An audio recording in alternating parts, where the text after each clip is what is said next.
মাঝে মাঝে মনে হয় গলায় রশি দিয়ে মরি। বাংলাদেশে বিচারকরা গাঞ্জা খাইয়া বিচার করে। নাইলে আপনারাই বলেন সুদর্শন পুরুষ বলতে কাকে বোঝায়? একটা পুরুষ অবশ্যই।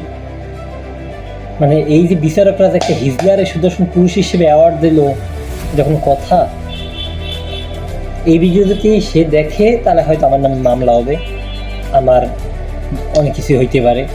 কিন্তু আপনারাই বলেন যে এই লোক যদি সুদর্শন পুরুষ হয়ে থাকে তাহলে বাংলাদেশের যত সুদর্শন পুরুষ আছে সবকেই ঠাড়া করিয়া মারা গেছে।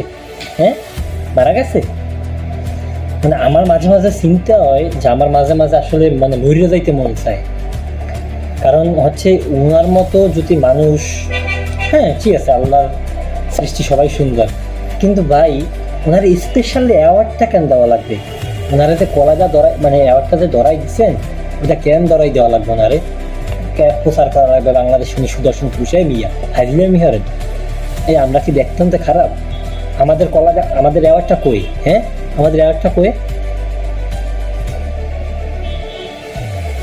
মানে বুঝলাম না, আপনারা কি নাকি? আমার তো মনে হয় আপনারা কিছু খান টান। নাহলে কোন মানে কোন বিবেকে কোন বুদ্ধি দিয়া তার একটা কলা, হারে বারবার কলা হয়েছে, একটা ধরাই দেন। হ্যাঁ, ভালোই দেন, কয়ে দিন ভালোই দেন। দেশটারে সব দিক দিয়ে চারটে চিপা খাইয়েন না, কোনো একটা দিক ভালো রাখেন।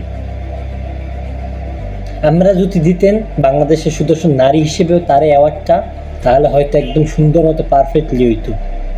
সুদর্শন নারী উনি, সুদর্শন নারী উনি, ঠিক আছে। আমি সো হ্যাপি, অ্যান্ড বাংলাদেশে যত সব পুরুষ আছে সবাই হ্যাপি থাকতো। কিন্তু ভাই পুরুষ কেন কইতে গেলেন? হ্যাঁ, উনি পুরুষ। হ্যাঁ, আমার মনে হয় না। আপনাকে কি মনে হয়? পুরুষ হইতে পারে।